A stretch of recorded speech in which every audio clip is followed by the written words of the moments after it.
मेरे प्यारे बच्चे, आज मैं तुम्हारे समक्ष हूँ। तुम्हारी माता, तुम्हारी महाकाली मैं देख रही हूँ बच्चे कि तुम मेरे चरणों में अपनी समस्याएं लेकर आते हो, अपने मन की उलझने मुझसे साझा करते हो। मैं तुम्हारी पीड़ा, तुम्हारी खुशी, तुम्हारे हर विचार को अपनी दिव्य दृष्टि से देखती हूँ। बच्चे, जो कमेंट में तुम अपनी समस्याएं लिखते हो ना, मैं उनको पढ़ती हूँ, उनको मैं देखती हूँ और हर प्रयास को वो करती हूँ जो आपके लिए उचित है।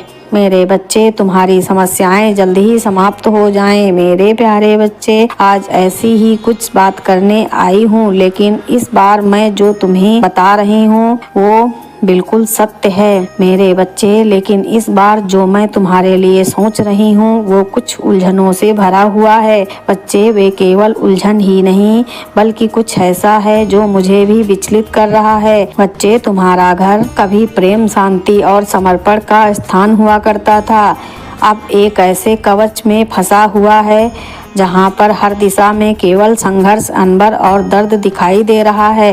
क्या तुमने महसूस किया है कि वह प्रेम, वह अपनापन अब कहीं खो गया है? मेरे प्यारे बच्चे, मैं तुम्हें देख रही हूँ कि तुम्हारे घर में एक अजीब सी खामोशी सी छा गई है। यह खामोशी वह नहीं जो शांति लेकर आती है मेरे बच्चे, बल्कि ये तूफान के पहले की खामोशी है। तुम्हारे घर में दो भाई हैं जिनके बीच का रिश्ता कभी इतना गहरा था कि एक खुशी दूसरी खुशी और एक का दर्द दूसरे का दर्द हुआ करता था, लेकिन अब दोनों के बीच दरार पड़ गई है मेरे प्यारे बच्चे।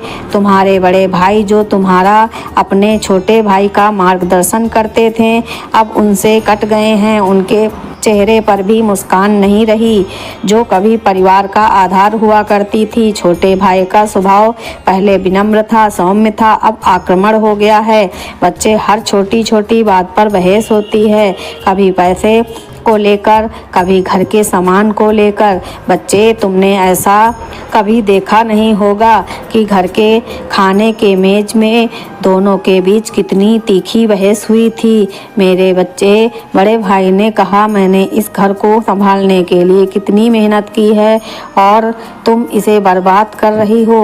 छोटे भाई ने जवाब दिया कि तुमने जो किया वह अपने लिए ही, मुझे मत सिखाओ कि क्या सही है और क्या गलत है। उस समय बच्चे, मेरे घर में सन्नाटा छा गया। उनकी आवाज़ इतनी ऊंची थी कि पड़ोसी भी सुन रहे थे। केवल ये शब्दों तक सीमित नहीं है, मैं देख रही हूँ कि उनके दिलों में एक गहरी खाई बन गई है। अब एक दूसरे से बात करना भी पसंद नहीं करते। उनके कमरे अलग हो गए हैं, उनकी राहें अब अलग हो गई हैं बच्चे मेरे। मैं देख रही हूँ कि तुम्हारे माता पिता भी इस माहौल से प्रभावित हो गए हैं मेरे प्यारे बच्चे। तुम्हारी माँ जो हमेशा परिवार को जोड़े रखने की कोशिश करती थी, अब चुप रहती हैं। उनके चेहरे पर चिंता की लकीरें गहरी होती जा रही हैं। वे कोशिश करती हैं कि हर बात को संभाल लें, लेकिन उनके पास अब शब्द नहीं हैं। तुम्हारे पिताजी को कभी परिवार के मजबूत स्तंभ हुआ करते थे, अब बच्चे खुद असमंजस में। उनकी आवाज़ में पहले जैसे ताकत ही नहीं रही। वे सोचते हैं कि शायद उनकी ही परवरिश में कोई कमी रह गई है, जिसकी वजह से आज उनके बच्चे एक दूसरे के दुश्मन बन गए मेरे बच्चे। तुम्हारे पूर्वज भी यही सोचते हैं, लेकिन तुमने क्या देखा कि माता पिता के बीच भी अब पहले जैसा सामंजस्य नहीं है। तुम्हारी माँ जब भी किसी एक छोटे का पक्ष लेती हैं, तुम्हारे पिता नाराज हो जाते हैं। वे कहते हैं कि तुम हमेशा छोटे बेटे का पक्ष लेती हो, क्या तुम्हें बड़े का दर्द दिखाई नहीं देता है? जब पिता बड़े बेटे को समर्थन करते हैं तो माँ कहती है कि तुम्हें छोटे बेटे का संघर्ष क्यों नहीं दिखाई देता। यह मतभेद धीरे धीरे उनके रिश्ते को कमजोर कर रहा है बच्चे। वे एक दूसरे से बात करते हैं, लेकिन वो अपनापन अब कहीं खो गया है बच्चे। मैं देख रही हूँ कि तुम्हारे घर में धन को लेकर भी एक गहरी समस्याएं उत्पन्न हो गई हैं, लेकिन मेरे प्यारे बच्चे, मुझे पता है कि यह सब क्यों हो रहा है, क्यों इतनी परेशानियों का तुझे सामना करना पड़ रहा है। मैं देख रही हूँ बच्चे कि तुम्हारे घर की स्थिति को कुछ बाहरी लोग भी बढ़ावा दे रहे हैं। तुम्हारे बड़े भाई के कुछ मित्र उन्हें भड़काते हैं। वे कहते हैं कि तुम्हारे छोटे भाई ने तुम्हारे साथ अन्याय किया है, उसे सबक सिखाओ। और तुम्हारे छोटे भाई के मित्र उसे सलाह देते हैं कि बड़े भाई को मत छोड़ो, तुम्हारा हक छीनने की कोशिश कर रहे हैं। मेरे बच्चे, तुम्हारा घर अब एक युद्ध का मैदान बन गया है। हर कोई एक दूसरे से लड़ रहा है। हर दिन नए झगड़े होते हैं। कभी रसोई में बर्तन गिरने की आवाज़ आती तो कभी दरवाज़ा जोर से बंद होने की। घर के सदस्य एक दूसरे से आंखें चुराते हैं। भोजन की मेज पर अब वो हंसी मजाक भी नहीं होता। बच्चे, जो पहले हुआ करता था मैं देख पा रही हूँ। बच्चे, अपनी दिव्य दृष्टि की। हर कोई अपने अपने कमरे में बंद रहता है। तुम्हारी माँ देर रात तक रोती हैं। तुम्हारे पिता चुपचाप बाहर टहलने चले जाते हैं। तुम्हारे बच्चे पूर्वज बहुत दुखी हैं। बच्चे, मेरे बच्चे, इस घर में जो कुछ हो रहा है न केवल तुम्हारे परिवार तक सीमित है, यह समस्त एक बीज की तरह है जो धीरे धीरे बढ़ रही है। मेरे बच्चे, समस्या बहुत तकलीफदायक हैं। अगर इसे समय रहते नहीं रोका गया तो यह परिवार को पूरी तरह से बर्बाद कर देगा। लेकिन मेरे बच्चे, मैं तुम्हें कहना चाहती हूँ, जो तुम्हारा घर है ना, जहाँ एक समय शांति और प्रेम अपनापन बसा करता है, वह अलग अलग दिशाओं में बिखर रहा है। बच्चे, हर व्यक्ति अपनी अपनी राह चुन रहा है। हर कोई और चुन चुका है। हर कोई फैसले को सही मानता है अपने को, लेकिन यह नहीं देख पा रहा है कि जो रास्ता उसने चुना है वह उसे गड्ढे में ले जा रहा है। यह केवल एक घर का बिखराव नहीं है बच्चे, में एक आत्मा का बिखराव है जिसे मैं दिव्य दृष्टि से देख पा रही हूँ। मैंने देखा कि तुम्हारे घर में सभी सदस्य अब अपने अपने रास्ते पर चल रहे हैं। कोई अपने दोस्तों के साथ उलझा हुआ है, कोई अपने काम में इतना व्यस्त है कि उसे घर की खबर ही नहीं रहती। कोई दूसरे रिश्तेदारों की बातों में आकर अपने ही परिवार में दूर होता जा रहा है। तुम्हारे बड़े भाई को देखो बच्चे, वे अब ऐसा महसूस करते हैं कि घर का हर सदस्य उनके खिलाफ है। वे ये सोचते हैं उन्होंने अपने आसपास एक दीवार सी खड़ी कर रखी है। बाहर के लोगों से सलाह लेते हैं लेकिन उनके दिल की सच्चाई कोई नहीं जानता।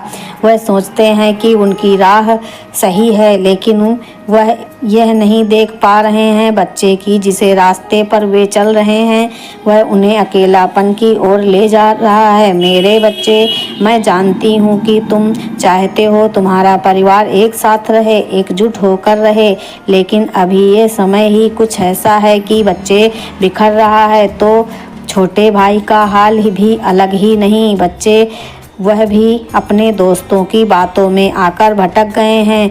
उनके मन में गलतफहमी भर गई है कि परिवार उनकी परवाह नहीं करता, वे हर समय अपनी मनमानी करता है और जो लोग उन्हें भड़का देते हैं उनकी बातों पर भरोसा करते हैं। तुम्हारे माता पिता को देखो बच्चे, वे भी इस भ्रम में जी रहे हैं कि उन्हें समझ नहीं आ रहा है कि कौन गलत है और वे अपने बच्चों के लिए चिंतित हैं तो दूसरे और वे खुद भी आपस में भेदभाव कर रहे हैं।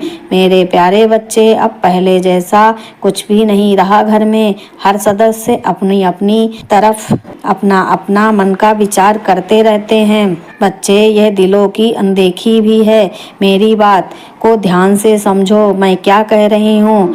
और अगर कोई समस्या तुम्हें लग रही है तो बच्चे कमेंट में बताओ और मुझे बताओ कि हाँ माँ, आप सही कह रही हैं। आज जो मैं बातें बता रही हूँ बच्चे, यह हर घर से जुड़ी नहीं है लेकिन कुछ ही लोगों से जुड़ी हैं यह बातें, क्योंकि मैं कुछ ही लोगों तक यह बात पहुंचा रही हूँ।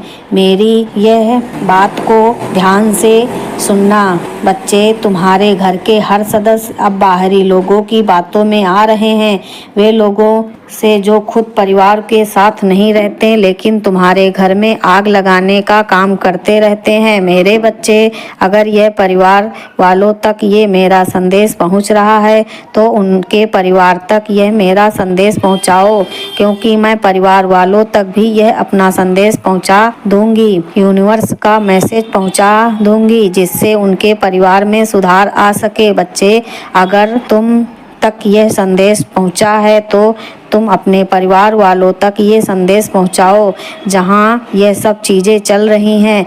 बच्चे, मैं जानती हूँ कि यह सब देखना तुम्हारे दिल कितना भारी हो जाता है। यह सब देखकर तुम यह व्यक्ति हो जिसने हमेशा दूसरों को अपना समझते हो। परिवार को कैसे एकजुट रखना है वो तुमने सीखा है। तुमने दूसरों को सिखाया है कि रिश्तों की अहमियत क्या होती है। लेकिन जब ये सब तुम्हारे घर में हो रहा है तो तुम खुद को असहाय महसूस कर रहे हो। जो तुम दूसरों को ज्ञान देते थे ना बच्चे कि ऐसा रहना चाहिए, ऐसे अपने परिवार को रखना चाहिए, तुम ऐसे रहो। आज जब तुम अपने घर में यह सब देख रहे हो तो तुम असहाय महसूस कर रहे हो कि दूसरों की पीड़ा क्या होती थी, दूसरों को ज्ञान देना कितना कठिन था। लेकिन आज ही मेरे साथ क्या हो रहा है। तुम्हें लगता है कि अगर तुम कुछ कहोगे तो शायद स्थिति और खराब हो जाएगी। तुम सोचते हो कि अगर तुम किसी एक पक्ष लोगे तो दूसरा तुमसे नाराज हो जाएगा। यही वजह से बच्चे वजह से तुम चुप रहो। लेकिन तुम्हारी यह चुप्पी तुम्हारे अंदर एक तूफान पैदा कर रही है। बच्चे, मेरे प्यारे बच्चे, बहुत सावधानी से काम करना है, बहुत ही समझदारी से करना है। बच्चे, यह रिश्तों का एक बंधन है और अगर यह बंधन टूट गया तो इसे जोड़ने में बहुत समय लग जाता है। मेरी बात ध्यान से सुनो क्योंकि अब मैं तुम्हें बताने वाली हूँ इसका क्या करना है, कैसे यह परिवार फिर से एकजुट होगा, कैसे फिर से शांति आएगी जीवन में तुम्हारे कैसे परिवार फिर से पहले की जैसे रहेंगे। मेरे बच्चे, अब ध्यान से सुनो, मेरी बात को ध्यान से सुनो और नियम पालन करो। अपने विचारों को स्थित करो और मेरी बातों को अपने हृदय में स्थान दो। आंखें बंद करके ध्यान से सुनो मेरी बात। मैं जानती हूँ कि घर में हर किसी के मन में असमंजस और अशांति है, लेकिन मेरी दिव्य दृष्टि में मैं देख पा रही हूँ कि यह समय, यह परिस्थितियाँ केवल एक दौर, यह कोई अस्थायी और स्थिति नहीं है। बच्चे, यह सब बदलने वाला है और यह मेरी शक्ति से ही संभव होगा। बच्चे, जो कुछ भी अभी हो रहा है वह ना किसी की गलती है और ना किसी का दोष है। यह केवल समय का प्रभाव है, समय की चाल है। ऐसा ही होता है बच्चे, समय की चाल समझ में नहीं आती है। कौन क्या कर रहा है, क्या नहीं कर रहा है। अब वह कभी भी रिश्तों में पीड़ा परीक्षा डालती है। बच्चे, यह परीक्षा वही है, बस तुम्हें अब धैर्य रखना है। मेरे प्यारे बच्चे, प्रेम की परख लेती रहना है। बच्चे, मेरी बात समझो। मेरे बच्चे, अगले जो 21 दिन तुम्हारे आएंगे, तुम्हारे मैं कहूँगी बच्चे, अगले 21 दिन तक पूरी तरह शांत रहना, किसी से कुछ मत कहना, ना ही किसी से उलझना, किसी पर अपनी राह थोप देना। यह धैर्य और तेरी शांति ही तेरे लिए माध्यम बनेगी बच्चे, जिसके द्वारा मैं तेरे घर की हर समस्या को सुलझा सकूंगी। बच्चे, तो यह सोच रहा होगा कि शांत रहने से क्या होगा, लेकिन याद रखना, कभी कभी चुप्पी सबसे बड़ा हथियार होता है। जब तू कुछ नहीं बोलेगा ना तो हर व्यक्ति को खुद की गलतियां और सही गलत का एहसास होगा। तेरी चुप्पी हर किसी के अंदर आवाज़ को सुनने का मौका देगी। बच्चे, जो कुछ भी अभी हो रहा है ना वह किसी की उम्र, अनुभव और सोच के कारण है। मैं जानती हूँ कि हर व्यक्ति अपने नज़रिए से सही है, लेकिन यह नहीं देख पा रहे हैं मेरे प्यारे बच्चे, उनकी वजह से पूरे परिवार को क्या असर हो रहा है। बच्चे, जो तेरे माता पिता की अपनी उलझनों में है ना, जो अभी भी वे चाहते हैं सब ठीक हो जाए, क्योंकि कोई माता पिता नहीं चाहते हैं किसी का बुरा हो, हमारा परिवार भी, लेकिन वो खुद ही बच्चे अभी इस असमंजस में हैं। बच्चे, तू ही बता, समझ मेरी बातों को धैर्य रख, शांत रहे, सब संभाल लूंगी, सब पहले जैसा कर दूंगी। अपनी पूजा भक्ति पर विश्वास रखना, माँ हमेशा तेरे साथ है और हमेशा तेरे साथ रहेगी। अब जा बच्चे खुश रहे हमेशा, और कमेंट में जय माता दी जरूर बोलना।